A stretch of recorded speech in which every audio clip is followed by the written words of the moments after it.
भारत की पहली high speed bullet train, speed 320 kilometre per hour तक तेज, आरामदायक सीटें, एनाग्रोमिक और चौड़ी सीटें, smart cabin, digital screen, wifi और एसी सुविधा, सुरक्षा, नवीनतम ब्रेक सिस्टम और एहतियाती तकनीक, साइलेंट यात्रा, न्यूनतम शोर और कंपन, समय की बचत, लंबी दूरी तय सिर्फ कुछ घंटों में, स्मूथ राइडिंग एक्सपीरियंस, आधुनिक सस्पेंशन और टेक्नोलॉजी। साल 2007 में जापान की बुलेट ट्रेन में पहली बार बैठते ही नरेंद्र मोदी ने सोचा, क्यों ना भारत में ही इतनी तेज और आधुनिक ट्रेन हो। अब 20 साल बाद 2027 में ये सपना सच होने वाला है। प्रधानमंत्री मोदी ने हाल ही में जापानी प्रधानमंत्री शिगेरू इशिबा के साथ जापान की नई अल्फा एक्स शिकानसेन ट्रेन में यात्रा की। दोनों नेता इस ट्रेन पर सवार होकर टोक्यो इलेक्ट्रॉन फैक्ट्री पहुंचे। ये ट्रेन आधुनिक तकनीक से लैस है और भारत में Mumbai Ahmedabad high speed rail project के तहत इसी तरह की ट्रेन चलाने की योजना है। ये परियोजना भारत और जापान की साझेदारी की भी एक महत्वपूर्ण पहचान है। भारत की सक्सेस स्टोरी के बीज करीब करीब 13 साल पहले बोए गए थे।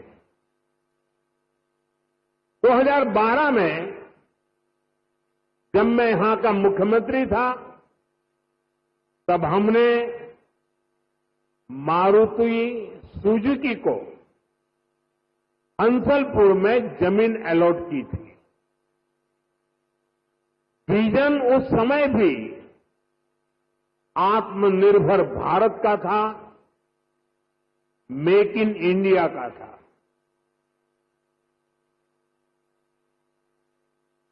हमारे तब के प्रयास आज देश के संकल्पों को पूरा करने में।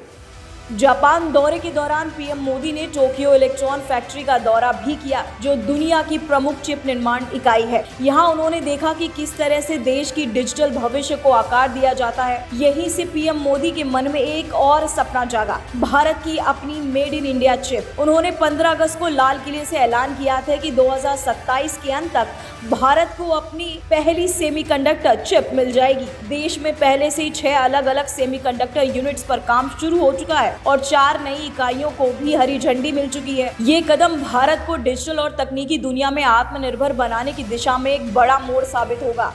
हम जब टेक्नोलॉजी के अलग अलग आयामों की बात करते हैं, तो मैं आपका ध्यान आकर्षित करता हूं सेमीकंडक्टर्स पे। उदाहरण के तौर पे बताता हूं,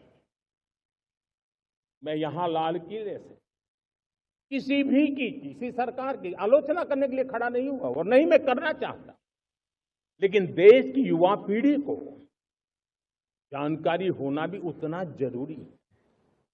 हमारे देश में 50-60 साल पहले सेमीकंडक्टर को लेकर के फाइलें शुरू हुई। 50-60 साल पहले फैक्ट्री का विचार चालू हुआ। गुजरात में बुलेट ट्रेन का दौड़ना और भारत की अपनी सेमीकंडक्टर चिप का निर्माण, ये दोनों ही पीएम मोदी के सपनों की उड़ान को दर्शाते हैं। ये सिर्फ तकनीकी प्रगति नहीं, बल्कि भारत की क्षमता, आत्मनिर्भरता और विश्व स्तर पर नाम कमाने की शक्ति को भी दर्शाता है। 20 साल पुराने सपनों ने आज भारत को नई गति दी है, रेल की रफ्तार में भी और डिजिटल दुनिया में भी। बुलेट ट्रेन और सेमीकंडक्टर, 2 बड़े सपने, 2 नई ऊंचाइयां। प्रधानमंत्री मोदी का विजन अब धरातल पर दिख रहा है। भारत तकनीक और प्रगति की नई उड़ान भर रहा है और इसका पहला कदम शुरू हो रहा है गुजरात से।